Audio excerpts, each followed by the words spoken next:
ने HMPV virus के बारे में यह स्पष्ट किया है कि यह वायरस कोई नया वायरस नहीं है।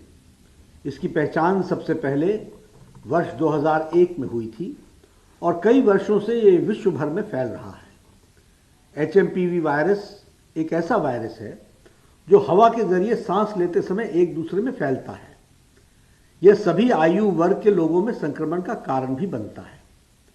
यह विशेष रूप से सर्दी और बसंत के मौसम के शुरुआती महीनों में अधिक देखा जाता है। चीन में जो एचएमपीवी वायरस के मामले पर हाल ही में आई रिपोर्ट्स पर स्वास्थ्य मंत्रालय ने Indian council for medical research के साथ और national centre for disease control के साथ और वर्ल्ड हेल्थ ऑर्गेनाइजेशन के साथ चीन सहित पड़ोसी देशों में स्थिति पर कड़ी निगरानी रखे हुए है। देश के हेल्थ सिस्टम्स और सर्विलेंस नेटवर्क्स किसी भी उभरते हुए हेल्थ चैलेंज के प्रति क्विक रिस्पांस देने के लिए सक्षम है और तैयार है। हम स्थिति का क्लोज मॉनिटरिंग कर रहे हैं।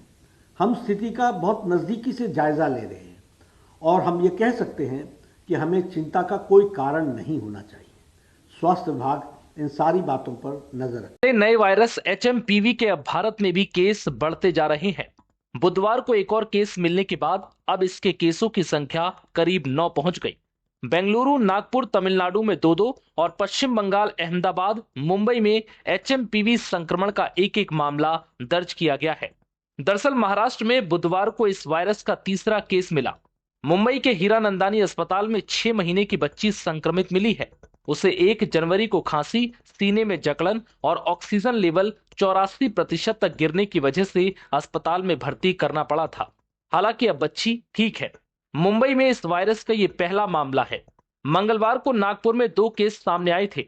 यहाँ 13 साल की लड़की और 7 साल का लड़का संक्रमित मिला था। हालांकि इन्हें अस्पताल में भर्ती नहीं करना पड़ा। इलाज के बाद उनकी स्थिति कंट्रोल में है। एचएमपीवी केस सामने आने के बाद राज्यों ने भी सतर्कता बढ़ा दी है। पंजाब में बुजुर्गों और बच्चों को मास्क पहनने की सलाह दी गई है। इधर गुजरात में अस्पतालों में आइसोलेशन वार्ड बनाए जा रहे हैं। हरियाणा में भी स्वास्थ्य विभाग को एचएमपीवी केसेस पर निगरानी रखने के आदेश दिए गए हैं। एचएमपीवी संक्रमित होने पर मरीजों में सर्दी और कोविड-19 जैसे लक्षण दिखाई देते हैं। इसका सबसे ज्यादा असर छोटे बच्चों पर पड़ता है। इनमें 2 साल के कम उम्र के बच्चे सबसे ज्यादा प्रभावित हैं। केंद्र ने राज्यों को इन्फ्लुएंजा लाइक इलनेस और सीवर एक्यूट रेस्पिरेटरी इश्यूज जैसी सांस की बीमारियों की निगरानी बढ़ाने और एचएमपीवी के बारे में जागरूकता फैलाने की सलाह दी है। वहीं एक्सपर्ट्स का कहना है कि एचएमपीवी के लिए बहुत कम मामलों में ही अस्पताल में भर्ती होने की आवश्यकता है और उचित सावधानियों से इसके जोखिम को रोका जा सकता है।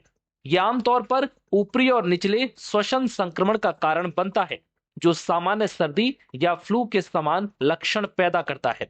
यह सभी उम्र के लोगों को प्रभावित कर सकता है, जिनमें छोटे बच्चे, बुजुर्ग और कमजोर इम्यूनिटी वाले लोग इसके संक्रमण के सबसे अधिक खतरे में होते हैं।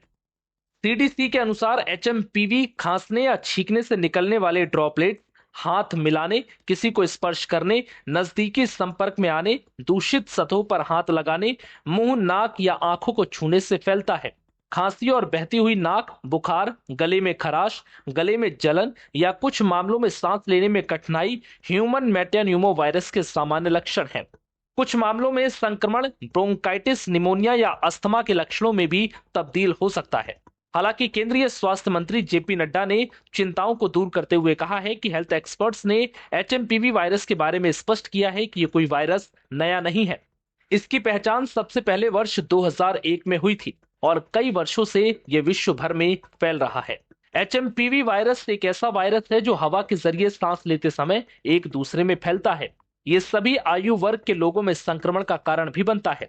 हालांकि ये वायरस कोरोना जैसा नहीं है, इसलिए इससे घबराने की जरूरत नहीं है। न